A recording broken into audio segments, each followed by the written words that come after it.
we talk about the Bundesliga. I want to put this in context because I think this is a bigger issue. So one of the key sticking points is what happens if somebody tests positive.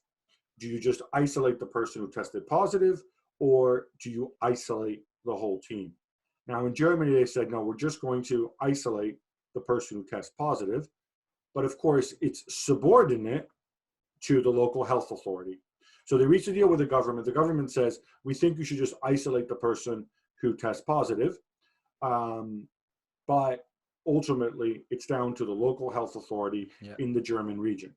Now, Dynamo Dresden, who are bottom of the Bundesliga second division, they've had positive cases, and the local health authority in Dresden have decided, you have to quarantine the whole team. Now, obviously, if this happens in other leagues, if this becomes part of the protocol in Spain, and they said it won't, in Italy, it's still up for debate. In England, who the hell knows, because they're making this up as they go along. But, I mean, this basically means you effectively can't play, right? If you're going to enforce this hardcore. Yeah, or at least the whole structure that you had for the remaining games and the remaining weeks all goes out of the window. Because what happened to Dresden now? For 2 weeks, they can't train, they can't play. So they would need a bit more time after that to get ready again to play. They will have 2 games in hand, obviously, because they can't play this weekend and the following one either. So then there's 2 more games to play. The teams they were supposed to play against will also have games in hand. And all of this season was supposed to finish before June the 30th. Yeah. That's the whole idea. So that has messed everything up, at least in Bundesliga too. And if something similar would happen to Bundesliga, the normal Bundesliga team, the top flight, then I guess in certain regions it might be the same. And again, that there's a risk. But we knew that from the beginning, right? There was always that kind of risk. And now that they test players everywhere in Europe, players who don't have any symptoms but are positive will test positive. That doesn't mean it's a big deal, but still. And you'll have more and more of those cases, I guess, coming up. There's two things. One is I spoke to somebody in Germany about this, and they said the Dresden case is a bit of an anomaly as well. Because, well, first of all, you have a team that's bottom of the table. Maybe they wouldn't mind if they didn't play anymore. But there was something weird about one of the players who was tested where it wasn't clear who he'd been in contact with and stuff like that. And that might be why the health ministry in that German region took stronger action than might happen otherwise. And so in general, they're still optimistic.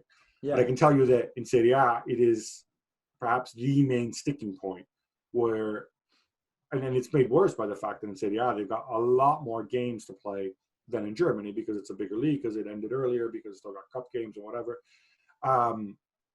If it comes to this where you have to quarantine entire squads, like I said, I don't see how they can finish without getting stupid and, pushing this into August. So I think this is going to be a big sticking point. And I think we just have to put our heads around it that if it comes to this, health has to come first, right? So if we get credible medical evidence, we have to be prepared to step down. If doctors come out and say, listen, this isn't safe, you have to quarantine the whole team, we just have to accept that, yeah? Yeah. If you tried and the doctor said, listen, we tried and we really thought it could be all safe for everyone and no families put at risk and no players in danger or this and that. And then suddenly, first weekend, the Premier League is back or any big leagues. And then you have 3 cases there, 1 case there, 2 cases there. Then suddenly it got out of hand and you said, well, we tried and we really tried our best and we did the protocol early and we did this and we really put everything we could. We could not have done more, but it was still clearly not good enough, and then you stop it and then you find another way. But that might happen as well. It's not because the Bundesliga is coming and we're all excited and all happy that in 3 weeks' time down the line, there's more issues and we said, you know what, it's actually not working. I go back to this, and obviously it's an issue in Italy because there's many games to make up. The broadcasters haven't paid their final installment. It's basically pending. It's around about $250 million that they have to pay. And they're saying, we'll pay part of it depending on how many games you get done. If you play, if you don't play, it's going to end in court somehow.